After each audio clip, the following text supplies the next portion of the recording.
Shabbat Shalom. This Shabbat we read from Parashat Vayishlach. The portion begins with our forefather Jacob. He's returning to the land of Canaan.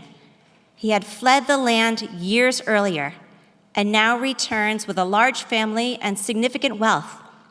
Yet, he isn't returning with the confidence that reflects the self-made man. The text says, Vayira Yaakov me'od, vayetzer lo. Jacob was greatly afraid and was distressed. The rabbis wonder, what is Jacob so scared of that the text has to double the expression? Vayira and vayetzer, afraid and distressed. Rashi, the medieval commentator, explains that Jacob does indeed have a double fear. He is afraid that upon his return to the land, he will be killed. Remember, he fled the land because he had made an enemy out of his brother. And he's distressed because he might have to kill others. The fear of being killed and the distress of killing others is the state of Israel today, a country that suffered the massacre of its people, which propelled it into a war that it must fight. This is the Israel that Rabbi Hirsch and I encountered when we brought 9 Amplify Israel Rabbinic Fellows to Israel last month. The Amplify Israel Rabbinic Fellowship is for early career Reform rabbis who study with us and their mentors for a year of professional development. The aim is to strengthen their and the Reform movement's commitment to and mobilization around Israel and Jewish peoplehood. Their leadership, together with that of the cohorts of fellows to follow, will ensure that the next generations of American Jews are raised knowing that Israel is an essential part of their Jewish identity. They will be passionate about Israel and being part of the Jewish people. In many ways, a professional development trip to Israel for Jewish leaders is mundane, common. I've led these programs before. They are always impactful, but not unique. Yet, in November 2023, there was nothing average, run-of-the-mill about our experience. We were the only group in Israel that maintained their previously scheduled trip. Every other tour that had planned to be in Israel at this time was canceled.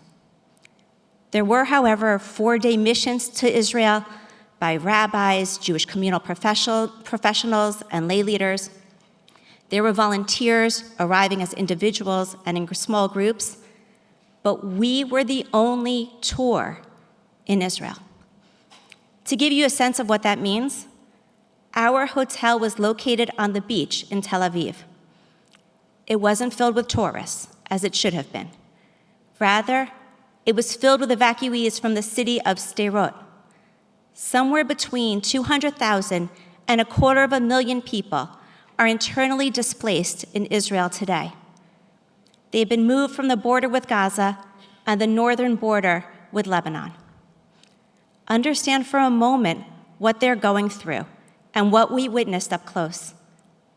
They weren't sampling the ample Israeli breakfast, but trying to create a sense of home and normalcy for toddlers and young children who have lost their beloved schedules and routines. Children who just want the food to taste like home. I'll teach you a new post-October 7th Hebrew word, shigra. Its usual spelling ends in a hey. Spelled that way, it means routine. But these families are experiencing shigra with an ayin. Changing the last letter transforms the word with the addition of ra, evil. They are creating new routines born out of the evil of October 7th. When a 14-year-old girl was sobbing at the entrance to the hotel in her mother's arms, it was evident that there is nothing routine or normal in Israel at this time.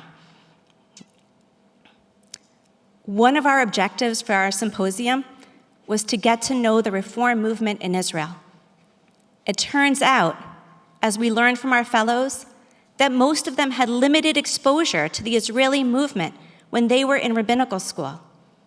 This would be their first time meeting their Israeli colleagues and learning about the work they do.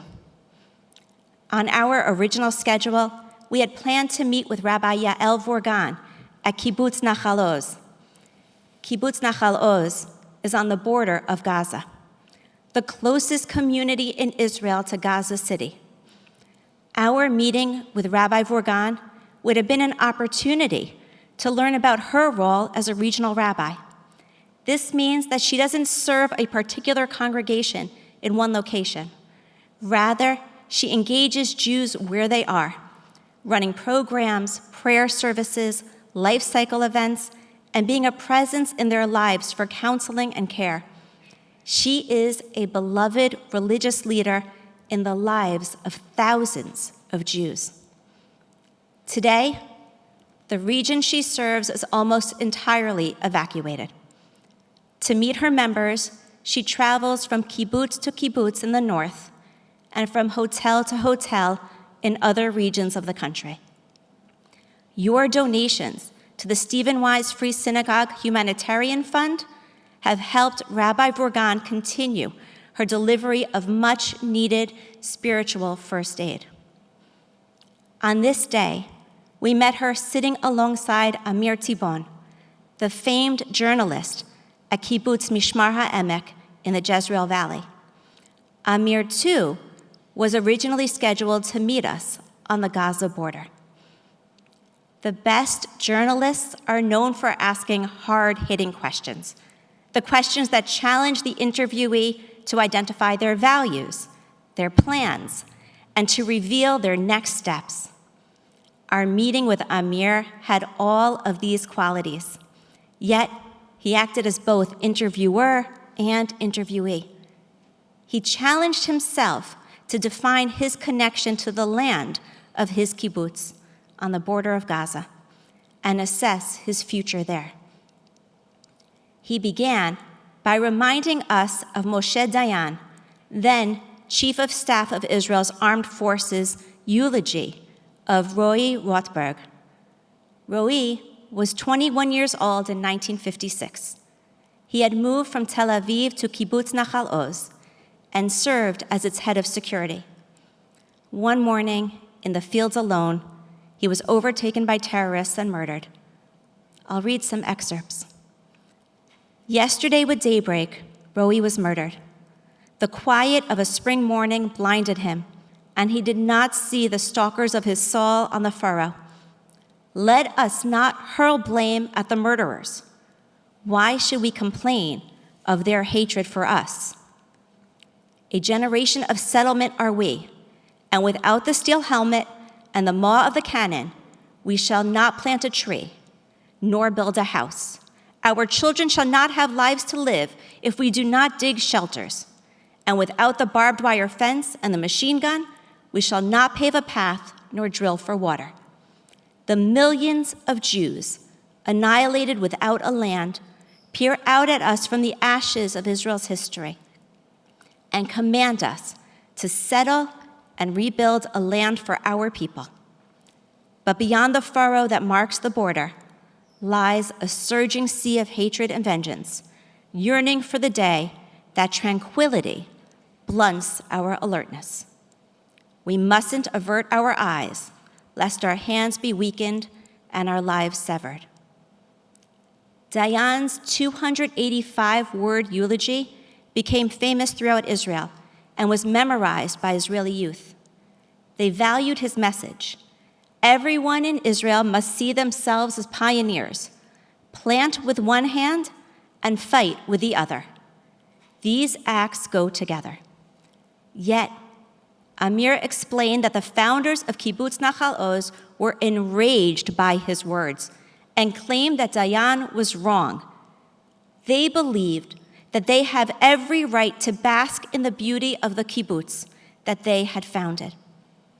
They should take pride in the harvest on a land that hasn't yielded produce until the arrival of these pioneers. They should celebrate their ample livestock, and most of all, enjoy every moment of their beautiful children running around carefree. Security in Gaza would be the responsibility of the army. The development of the kibbutz and their utopian way of life should be their primary concern. Until October 7th, Amir had sided with the founders of the kibbutz. Moshe Dayan was wrong, he claimed. Living on the border was not going to come at a cost. However, after spending more than 10 hours in silence with his 2 young daughters and wife, hiding from terrorists, witnessing the murder of 14 members of the kibbutz, and having 7 taken hostage, Amir now believes that Moshe Dayan's warning was accurate and correct. And you and I now know from the articles we are reading that vigilance about security on this border was lacking. When Amir and Miri moved to the kibbutz and were married there poolside, they were fulfilling the Zionist dream of settling the country to its borders. And for years, their life there was idyllic. They were also needed there in 2014 because the kibbutz had just experienced the exodus of many of its young families. Kibbutz Nachal Oz is too close to the Gaza border to have an effective alarm system. By the time an alarm alerts you that a rocket has launched, it's almost too late to get to the shelter. In 2014, during another Hamas war with Israel, a 4-year-old, Daniel, was killed by shrapnel in his home. This reality was too hard to bear for many of the kibbutz families with young children, so they packed up and left. However, in the 9 years since, the kibbutz grew from the arrival of new families with young children, including Amir's family. We concluded our conversation without asking, or Amir answering, the most difficult question. What happens next? When given the opportunity to return to the kibbutz on the border, will his family of 4 with 2 young girls go back? It is a question that feels too cruel to ask now, so we left it unasked. This was the tenor of our meetings and conversations throughout our time in Israel. The future is unknown, it's unclear, but at the same time, the entire country is mobilized. They are mobilized to achieve the return of all hostages. Civil society has banded together to serve the needs of the evacuees and the soldiers, and we had the honor of volunteering for this cause. And there's consensus that Israel's borders must be made safe to enable all of its citizens to return home. There's too much that is unknown about when and how this will happen and what Israel will look like when it does. But the message of Israel's citizens is clear. Israel is our homeland. We will not budge from it. There is no place else to go, and the terrorism of Israel's neighbors and enemies will be shut down. That is the way forward, and there is deep faith that Israel has stood up successfully to these enemies in the past and will do so once again. What was it that frightened our forefather Jacob about entering the land of Israel? It's that the path ahead wasn't clear. Therefore, he turned in prayer to God, saying, God of my fathers, you told me to return to this land. You made a covenant with Abraham, saying that on this land my descendants would be greater than the sand of the sea. Yet I can't see how this will come to fruition. The answer came when later in the portion, Jacob's name was changed to Israel, the name that the people and the state carry to this day. Jacob's fears might not have been sufficiently quelled while he lived. He had a hard life. Yet, approximately 4,000 years later, the state of Israel was established and carries his name. Israel lives on, and today it is home to over 7 million of his descendants. On Thursday evening, Hanukkah begins. It's the darkest season, and we fill it with light. This year, more than ever, let us seek light in all of the places we can find it. We can find it in the stories of the heroes of October 7th, Jews and non-Jews alike. We can find it in the faces of those returned to Israel from captivity. And we can find it in this new data point. Representatives of a number of the evacuated kibbutzim on the Gaza border report a significant increase in inquiries for membership in their kibbutzim. Kibbutz Nachal Oz might just double in size when it returns home. On this holiday of rededication, we look ahead with confidence to the rededication of these kibbutzim. And when that happens, the Amplify Israel Rabbinic Fellows and you, the members of Stephen Wise Free Synagogue, will be there to mark that historic event.